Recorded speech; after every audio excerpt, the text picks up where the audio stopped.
आज की कहानी के साथ एक नई सीख की ओर बढ़ते हैं। गुरुकुल का वातावरण बहुत ही पवित्र और शांत था। वहां विद्या की एक अनोखी महक हर किसी के दिल में बस जाती थी। गुरुकुल में सभी शिष्य विद्या प्राप्ति के साथ साथ सत्य, अहिंसा और परोपकार जैसे नैतिक मूल्यों को भी सीखते थे। महात्मा जी का आशीर्वाद और ज्ञान हर शिष्य के जीवन को प्रेरित करता था, लेकिन एक शिष्य जिसका नाम था राघव सभी के लिए परेशानी का कारण बन गया था। राघव में एक बड़ी खामी थी, वह हमेशा झूठ बोलता था। किसी भी स्थिति में झूठ बोलना उसका स्वभाव बन चुका था। पहले तो उसके सहपाठियों ने उसे सुधारने की कोशिश की, लेकिन उसका झूठ बोलने का स्वभाव धीरे धीरे पूरे गुरुकुल में एक बड़ी समस्या बन गया। राघव अपने झूठों के कारण मित्रों से अलग थलग पड़ने लगा। गुरुकुल के अन्य शिष्य उससे दूरी बनाने लगे। जब भी वह कुछ कहता, सभी को उस पर शक होता। उसकी बातों पर अब कोई भरोसा नहीं करता था और यही बात धीरे धीरे उसे भी आभास होने लगी थी। एक दिन महात्मा जी ने महसूस किया कि राघव की यह आदत अब गंभीर हो चुकी है। वह केवल छोटी मोटी बातों में ही नहीं, बल्कि बड़े मामलों में भी झूठ बोलने लगा था, जिससे अन्य शिष्यों को कई तरह की समस्याओं का सामना करना पड़ रहा था। महात्मा जी ने तय किया कि राघव को एक महत्वपूर्ण सबक सिखाने का समय आ गया है, ताकि उसे अपने झूठ बोलने की आदत का असली अर्थ समझ में आ सके। राघव को अपने पास बुलाते हुए महात्मा जी ने उसे बैठने का संकेत दिया और बड़े ही शांत स्वर में बोले, राघव, मैंने सुना है कि तुम्हारी झूठ बोलने की आदत अब बहुत बढ़ गई है। तुम अपने झूठ से कई लोगों को परेशान कर रहे हो। क्या तुम जानते हो झूठ बोलने से कितनी बड़ी मुसीबतें खड़ी हो सकती हैं? राघव थोड़ा सकुचाते हुए बोला, गुरुदेव, मुझे लगता है कि कभी-कभी थोड़ा झूठ बोलने में कोई बड़ी बात नहीं होती। आखिरकार यह मेरी ही आदत है। महात्मा जी ने उसकी बात सुनकर कहा, बेटा, यह तुम्हारी गलतफहमी है। मैं तुम्हें एक कहानी सुनाता हूं, जिससे तुम्हें समझ में आएगा कि झूठ बोलने के क्या परिणाम हो सकते हैं। महात्मा जी ने कहानी सुनाना शुरू किया। बहुत समय पहले की बात है। एक छोटे से गांव में दो भाई राजू और श्यामू अपने परिवार के साथ रहते थे। दोनों भाई बहुत अच्छे इंसान थे और गांव के लोगों की मदद किया करते थे। गांव वाले भी उनका बहुत सम्मान करते थे। एक दिन गांव में एक व्यापारी की हत्या हो गई। यह खबर सुनकर हर पूरे गांव में हड़कंप मच गया। सभी लोग डर गए, क्योंकि गांव में कभी ऐसा अपराध नहीं हुआ था। पुलिस ने जांच पड़ताल शुरू की और गलती से शक की उंगली राजू और श्यामू पर उठ गई। पुलिस ने बिना पूरी जांच किए उन्हें गिरफ्तार कर लिया। पुलिस के पास ठोस सबूत नहीं थे, लेकिन गांव के एक व्यक्ति ने पुलिस के सामने झूठी गवाही दी कि उसने राजू और श्यामू को हत्या करते हुए देखा है।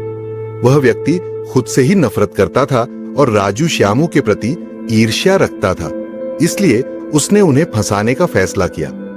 उसने पूरी कहानी गढ़ी, जिसमें बताया कि कैसे उसने दोनों को व्यापारी की हत्या करते हुए देखा। पुलिस ने उस व्यक्ति की बात पर विश्वास किया, क्योंकि उसकी गवाही बहुत ही विस्तृत और यकीन करने लायक लग रही थी। जब यह मामला अदालत में पहुंचा, तो उस व्यक्ति की झूठी गवाही के कारण न्यायाधीश ने राजू और श्यामू को फांसी की सजा सुना दी। दोनों भाई चिल्लाए कि वे निर्दोष हैं, लेकिन किसी ने उनकी बात पर विश्वास नहीं किया। उनकी आवाजें गवाही के झूठ के शोर में दब गईं। एक निर्दोष का जीवन झूठ के कारण तबाह हो गया।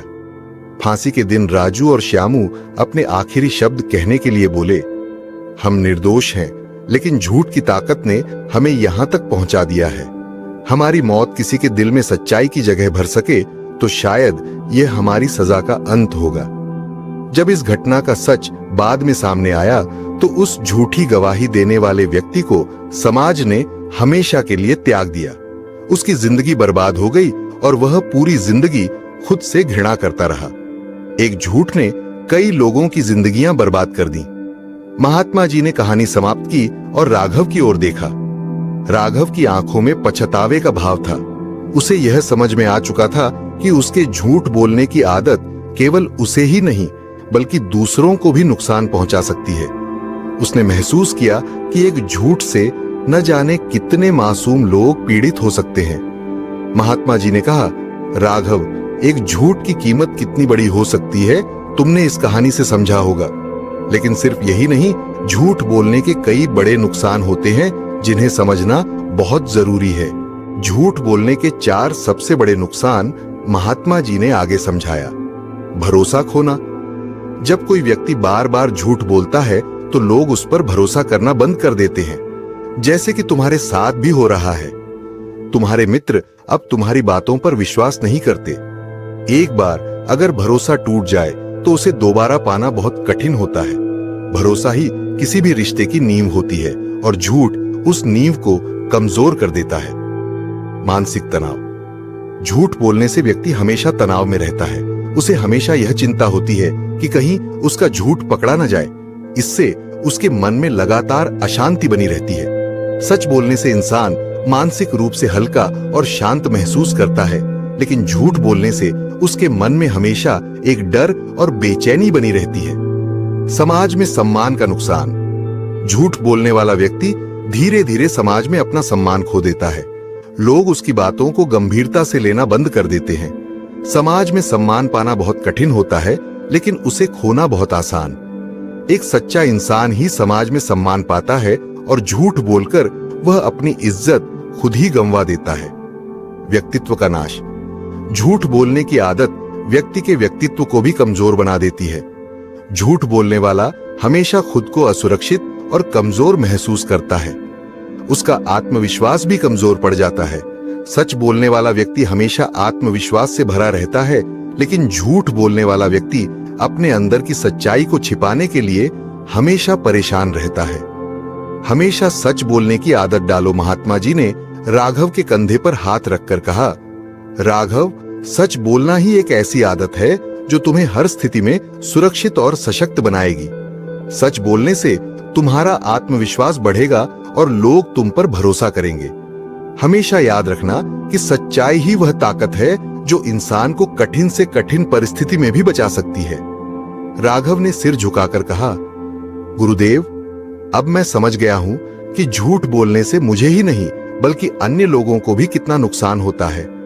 मैं वादा करता हूं कि अब से मैं सच्चाई का रास्ता अपनाऊंगा और झूठ बोलने की आदत को छोड़ दूंगा। महात्मा जी ने प्रसन्न होकर उसे आशीर्वाद दिया और कहा, सच का मार्ग कठिन जरूर है, लेकिन यही मार्ग तुम्हें जीवन में सच्ची सफलता दिलाएगा। निष्कर्ष, इस प्रकार राघव ने अपने जीवन में सच्चाई को अपनाया और धीरे धीरे उसकी आदत और जीवन में सकारात्मक परिवर्तन आने लगे। गुरुकुल में उसके मित्रों ने भी उसके इस बदलाव को सराहा और उसे एक बार फिर से अपनाया। महात्मा जी की सीख और उस कहानी का प्रभाव राघव के जीवन में स्थायी बन गया। अब राघव एक सच्चा और भरोसेमंद व्यक्ति बन चुका था, जिसने अपनी झूठ की आदत को पूरी तरह छोड़ दिया था। कहानी का सार यह है कि सच बोलना हमेशा लाभकारी होता है, जबकि झूठ जीवन में केवल कठिनाइयां और संकट ही लाता है। इसीलिए हमेशा सच बोलो, क्योंकि यही वह रास्ता है जो व्यक्ति को अंततः सच्चे आनंद और संतोष की ओर ले जाता है। बाकी अगर ये कहानी आपको अच्छी लगी हो